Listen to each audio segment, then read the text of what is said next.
천만 배우 유아인. 마약 투약 혐의로 조사를 받는 과정에서 초범인데도 불구하고 구속의 위기를 맞았습니다. 유아인 씨가 투약한 마약, 프로포폴, 케타민, 졸피뎀, 대마, 코카인 총 5가지인데요. 프로포폴 같은 의료용 마약류에 대해서 유아인 씨 치료 목적이라고 주장했습니다. 경찰은 그가 조사 과정에서 주소지를 거짓으로 진술하면서 실제 살고 있는 집을 숨겨야 했을 만큼 마약 중독이 심각한 상태라고 보고 있는데요. 유아인 씨의 주장대로 과연 마약 투약은 치료 목적이었을까요? 슬기로운 라디오 생활 마약과의 전쟁 특별 기획 시리즈, 오늘은 3번째 시간입니다. 질병 치료하려다 마약류에 중독될 수 있다. 정호 식품의약품안전처 마약관리과 과장과 함께하겠습니다. 어서 오십시오. 네, 안녕하세요. 마약관리과장입니다. 네, 앞서서 좀 떨린다 이런 말씀하시던데 아직도 떨리십니까? 네, 맞습니다. 생방송이 처음이라서 긴장하고 있는 상황입니다. 예, 오늘 마약과의 전쟁 3번째 시간이고요. 질병을 치료하려다 마약류에 중독될 수 있다라는 주제입니다. 우선 그게 궁금하더라고요. 우리가 쓰고 있는 의약품들 중에서 마약류에 포함되는 약들이 얼마나 있는 겁니까? 네, 일반적으로 마약이라 하면 불법 마약류인 헤로인, 필로폰, 코카인 등을 생각하실 수 있는데요. 예. 질문하신 의료용 마약류는 우리 일상에서 이미 널리 사용되고 있고요. 예. 개념적으로는 환자의 질병을 치료하기 위해 식약처장이 허가를 한 마약류를 의료용 마약류로 정의할 수 있습니다. 그래서 우리나라에서는 49개 성분, 약 500개 품목이 의료용 마약류로 허가되어 있습니다. 49개 성분에 500여 개 정도 된다? 네, 맞습니다. 그러면 널리 퍼져 있다고 말씀을 하셨으니까 혹시 저 같은 사람도 제가 모르는데 마약류 의약품을 처방 받아봤을 경험도 있을까요? 가능성도 있을까요? 네, 아마 그러실 수 있습니다. 감기약에도 들어가실 수 있고요. 쉽게 얘기하면 건강검진 받으실 때, 내시경 검사 받으실 때도 마약류를 쓰고요. 그런가요? 네, 그렇습니다. 보통 마약류를 쓰게 되면은 고지의 의무 같은 거는 따로 없나 보죠? 의사 선생님들이 고지를 하실 수도 있고요. 그냥 굳이 알려드리는 게 안 좋을 수도 있으니까. 안 좋을 수도 있나요? 그렇죠. 환자분들이 내가 마약류를 먹는 거에 대해서 거부감을 가질 수도 있으니까 네, 여러 가지 상황들을 보시고 의사 선생님이나 약사 선생님들이 잘 설명해주고 있는 걸로 이해하고 있습니다. 예, 그렇군요. 그러면 지금까지 의료용 마약류를 처방받은 환자 수 이런 통계들도 집계가 되고 있습니까?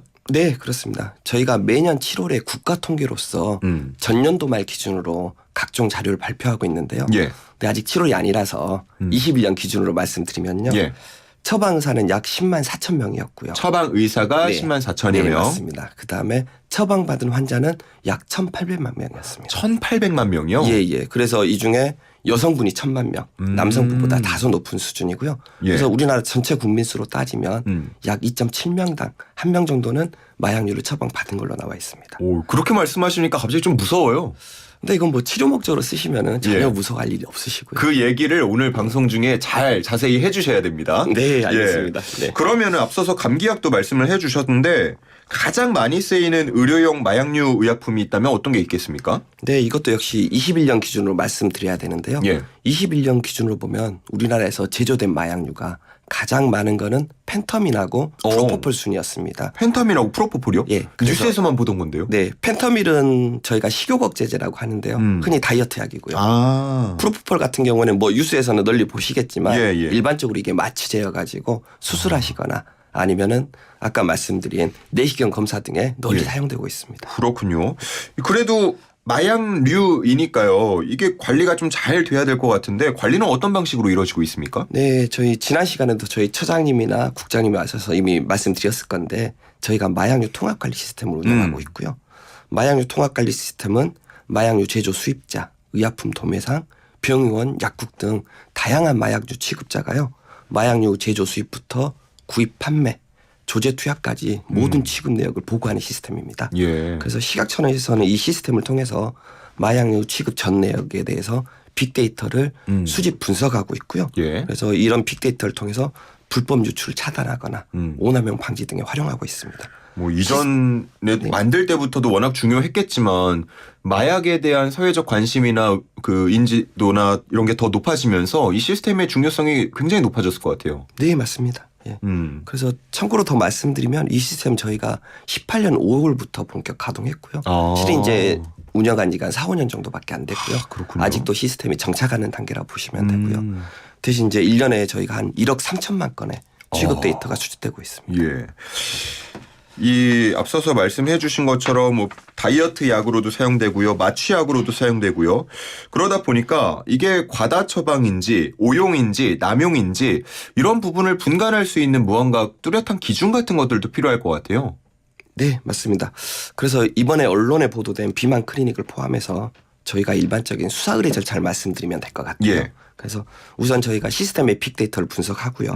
그래서 오남용이 우려되는 마약류, 뭐 예를 들면 식욕억제제나 프로포폴들이 해당될 수 있고요. 예. 이런 것들을 오남용 기준을 벗어나서 과다하게 처방받은 환자들이 있을 거고요. 이런 환자들을 기준으로 환자들이 방문한 그래서 이 환자들에게 처방한 의사들에 대해서 저희가 점검을 실시하게 됩니다. 예. 그래서 이제 해당 처방의 의학적 필요성을 면밀히 검토하고요. 그래서 치료 목적이 아니고 오남용이 우려되면 환자분과 의사분들을 저희가 수사 의뢰하고 있습니다. 제가 궁금한 건 뭐 네. 펜타민이면 펜타민, 뭐 프로포폴이면 프로포폴, 한 달 안에 얼마 용량 이상 맞으면 안 된다. 뭐 이런 기준들이 제각각 있는 겁니까? 어떻습니까? 네, 저희가 이제 나중에 혹시 물어보시면 설명드리려고 했는데 저희가 오남용 조치 기준이라는 거를 시각적 호시로 만들어서 운영하고 있고요. 예. 오남용 조치 기준은 저희가 현재까지 28개 성분이 포함되어 있고요. 이 28개 성분에 대해서는 각각에 대해서 뭐 식욕억제제라면 예를 들어서 3개월 이상 처방하면은 주기적으로 확인해야 된다. 뭐 그런 것들이 있을 수 있고 동네 또 연령 제한으로 뭐 몇 세 미만은 처방하면 안 된다. 예. 그리고 뭐 프로토폴 같은 경우는 뭐 몇 달 이내 뭐 아주 심한 수술이 아니라면 간편한 시술을 통해서는 하면 안 된다랄지 그런 기준들이 정해져 있습니다. 아, 일정의 기준들이 좀 있군요. 네, 맞습니다. 그렇다면 앞서서 저희가 그 처음에 시작하면서 유아인 씨 사례를 들었는데 유아인 씨 같은 경우는 지금 치료 목적으로 처음에 마약류를 접했다라고 주장을 하고 있거든요. 이런 것들도 말씀해 주신 그런 기준들을 따라가다 보면은 밝혀질 수 있는 건가요? 네, 그렇습니다. 저희가 그래서 결론이 그 유아인 배우가 방문한 병원에 대한 조사를 작년에 했던 거고요. 네, 그래가지고 봤더니 처방 내역이 너무 많고 너무 빈도도 작고 앞서서 말씀해 주신 그 기준 이상이 되는 거겠죠, 맞습니다. 그러면? 그런 것들에 대해서 이제 또 저희가 전문가의 자문을 받아요. 자문을 받아서 전문가들도 이 정도는 이제 의학적 필요성이 인정되지 않는다. 예. 그런 것들을 이제 종합 검토해가지고 저희가 이제 관련 분들을 수사 의뢰하고 있는 거죠. 근데 제가 또 그 다른 보도들 보다 보면은 그런 경우 있더라고요. 정말 심한 질병이나 질환을 앓고 있는 경우에 마약류 의약품이 아니고서는 이 고통을 견뎌내기가 정말 힘든 분들이 계시던 것 같아요. 네, 맞습니다. 그런 분들 같은 경우는 어쩔 수 없이 또 의존할 수밖에 없는 경우들도 생길 텐데 네, 그렇죠. 이런 경우에도 말씀하신 기준치를 넘어가면은 뭐 처벌을 받거나 그럴 수 있는 겁니까? 그래서 이제 제가 좀 더 자세히 말씀드리면 그 오남용 조치 기준에는 예. 펜타닐이 있어요. 펜타닐이 보통 되게 강한 진통제여가지고 암 환자들이 거의 매일 달고 사셔야 되거든요. 예. 근데 이제 그 같은 경우에 딱 저희 조치 기준에 비암성 통증에만 이 조치 기준을 적용한다라고 그런 식으로 표현이 되어 있습니다. 그 부분에 대해서도 다 고려가 돼 있군요. 예, 맞습니다. 네. 알겠습니다. 이게 의료용 마약류 안에 있는 걸로도 충분히 중독이 될 수도 있는 겁니까? 네, 저희 그렇다고 생각할 수 있습니다. 그래서 통상 중독이라고 생각하시면 불법 마약류만 떠올리실 수 예. 있잖아요. 근데 이제 의료용을 오남용 하더라도 불법만큼 위험할 수 있고요. 이걸 이제 간단한 예를 들자면 저희 마약 문제가 미국이 되게 심각하잖아요. 예. 그래서 미국에서도 가장 최근까지 문제가 되는 게 펜타닐인데요. 저희가 이거 이제 히스토리를 보다 보면은 마약성 진통제가 필요하지 않은 상황에서 무분별하게 처방을 한 거예요, 미국에서. 그래서 이제 미국 사회 전반에 좀 빠르게 퍼져나가는 결과가 이루어졌고요. 예. 그래서 이제 뭐 작년 기준으로 본다면 미국 이제 약물 과다 복용으로 인한 사망자가 연간 10만 명을 넘는 상황까지 이르게 되었습니다. 예. 제가 이렇게 듣다 보니까 좀 헷갈리는데 펜타닐과 펜타민이 따로 있는 건가요? 아니면 펜터민이라고 그거는 이제 식욕 억제제고요. 펜터민이 식욕 억제제고 펜타닐은 진통제입니다. 아, 그렇군요. 예. 제가 이쪽을 잘 몰라서 제가 발음이 안 좋아서 그런 것 같은데요. 예, 이렇게 말씀을 해주셨고 그 마약류 통합관리 시스템 앞서서 소개를 해주셨는데 사전 알림이 제도도 운영하고 있다고 들었어요. 사전 알림이 제도는 뭡니까? 네, 맞습니다. 이게 사전 알림이는요. 어차피 마찬가지로 시스템의 빅데이터를 분석하여 가지고요. 예. 앞서 말씀드린 오남용 조치 기준 위반한 의사에게 해당 정보를 사전에 제공을 합니다. 그래서 의사 스스로 처방을 적정하게 개선하도록 유도하는 제도이고요. 근데 이제 저희가 이미 정보를 드렸는데 이런 오남용 조치 기준을 지속적으로 위반한 의사에게는 저희가 처방이나 투약 금지 명령을 하게 되고요. 예. 그다음에 처방 투약 금지 명령을 받았는데도 계속 위반하시면 저희가 취급 업무 정지 처분을 하게 되어 있습니다. 아, 그렇군요. 본인은 이제 치료 목적이었다라고 주장을 하더라도 오남용이 명백하게 확인이 될 경우에는 처벌이 법적으로 가능합니까? 네, 맞습니다. 이게 어차피 아까 말씀하신 것처럼 유아인 배우도 현재는 치료 목적이라고 주장을 하고 계신 것 같고요. 그래서 의사나 환자들이 다 치료 목적이라고 주장을 합니다. 그런데 이제 전문가들이 판단하기에 의학적 타당성 없이 너무 과다하게 처방하는 의사나 또 과다하게 투약받은 환자분에 대해서는 오남용으로 저희가 법적으로 처벌받을 수 있는 상황이 됩니다. 저희가 이제 뭐 불법으로 유통이 되는 그런 마약류에 비해서 아무래도 의료용 마약류에 들어가는 그 성분 자체의 함량이라고 할까요? 그 용량 자체는 좀 적을 것 같은데 이런 것들에 중독이 되면은 뭐 신체적으로 혹은 정신적으로 얼마나 위험해지는 겁니까? 뭐 저희가 이제 간단하게 식욕억제제를 좀 예로 말씀드리면 예. 식욕억제제는 이제 배가 고프지 않게 하거나 네. 배가 부르다고 느끼게 해서요. 결과론적으로 이제 음식을 덜 섭취하게 하는 것인데요. 네네. 이 약은 이제 뇌 기능을 조절하고 있습니다. 그래서 식욕을 억제하기 때문에 장기 복용하면은 중독이 되게 되고요. 예. 중독되는 것 이외에도 심각한 우울증이나 아. 환청, 환각 같은 심각한 부작용도 보고되고 있습니다. 아, 우울증뿐만 아니고 환각이나 환청까지도 네, 올 수 맞습니다. 있다라는 말씀이시군요. 근데 계속 앞서서 말씀해 주신 그런 다이어트 약들 최근에 문제가 되는 거 보니까 청소년들 사이에서도 문제가 많이 되는 것 같더라고요. 네, 그렇습니다. 예.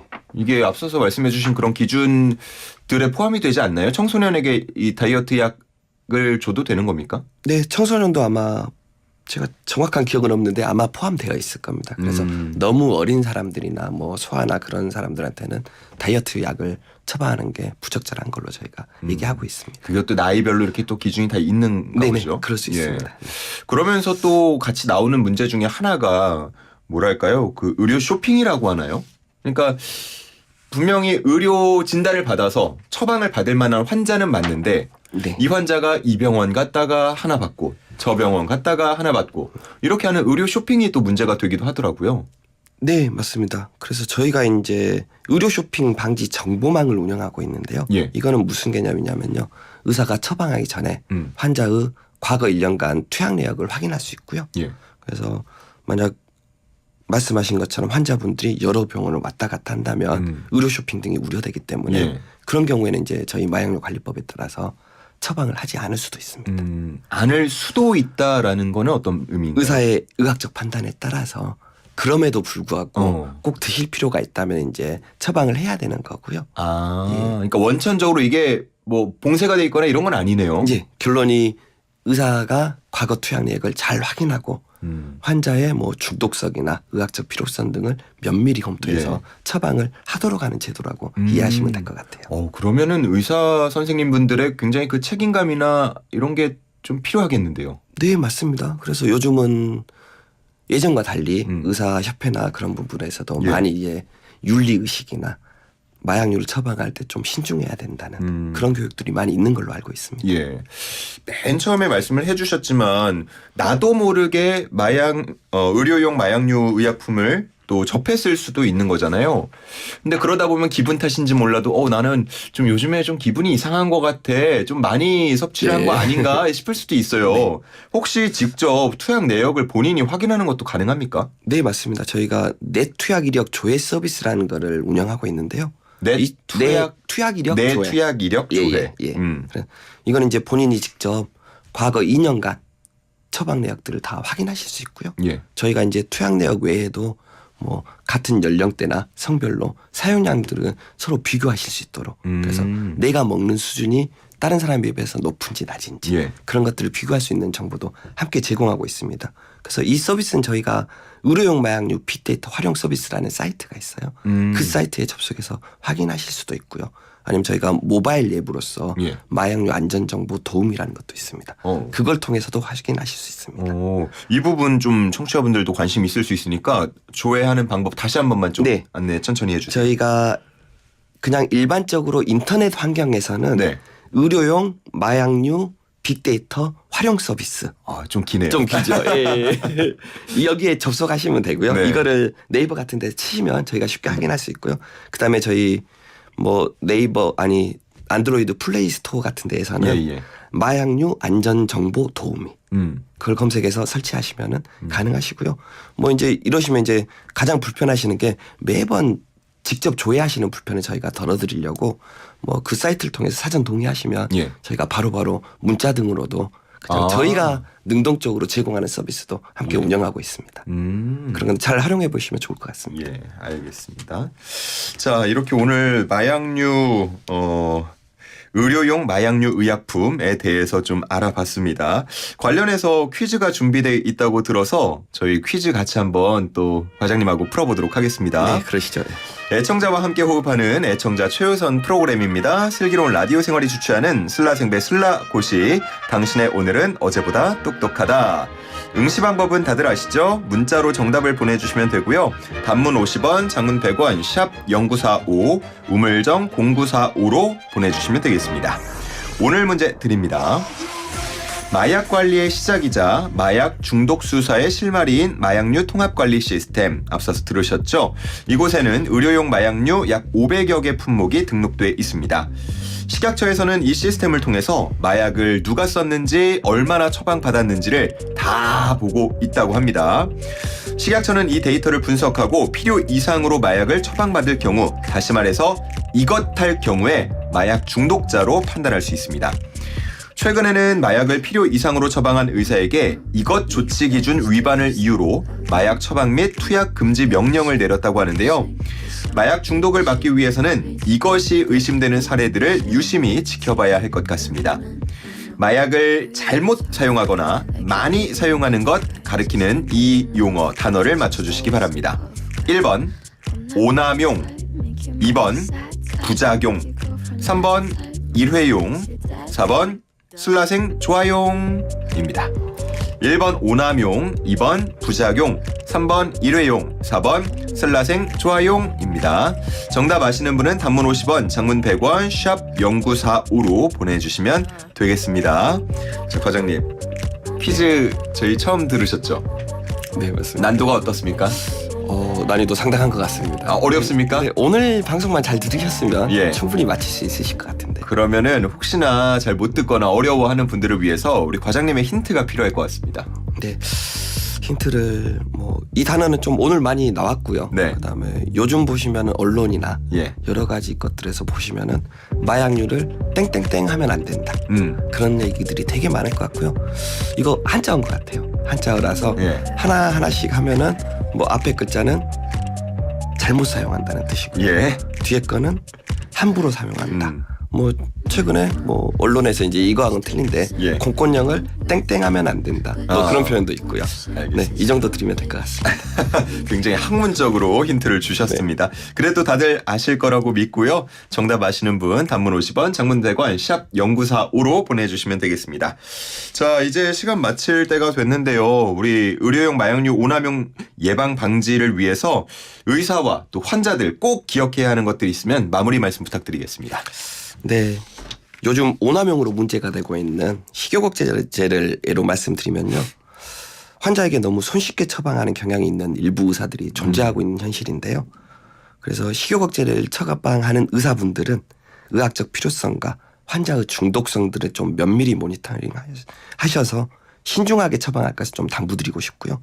환자분들은 아까 말씀드렸듯이 여러 가지 부작용들이 나타날 수 있습니다. 그래서 이 경우에는 반드시 의사와 상담하시고요. 복용량, 투약 횟수 또는 다른 약으로 대체하는 방법도 있고요. 부작용을 최소화하도록 관리하는 것이 가장 중요합니다. 다시 한번 강조드리고 싶은 거는 특히 이제 이게 마약류다 보니까 인터넷으로 구매하시거나 아니면 지인 명의로 대리 처방을 받아서 복용하시면 이게 법 위반이 됩니다. 예. 그래서 경찰이나 검찰 등에 단속되면은 벌금 등을 납부하실 수도 있으니까요. 반드시 의사의 처방하에 사용하실 것을 꼭 기억하시길 당부드리고 싶습니다. 요즘에 중고마켓 같은 게 많이 활성화되어 있잖아요. 네, 그런 이거 것도 되게 다이어트 약이에요 이러고 무슨 성분 들어있는지 모르고 팔았다가 또 처벌받을 수 있는 거죠. 네, 판매하신 분도 처벌받고요. 구매하신 분도 처벌받습니다. 구매한 사람도요. 네, 맞습니다. 알겠습니다. 자, 여기서 정리하도록 하겠습니다. 정호 식품의약품안전처 마약관리과 과장과 함께했습니다. 고맙습니다. 네, 감사합니다.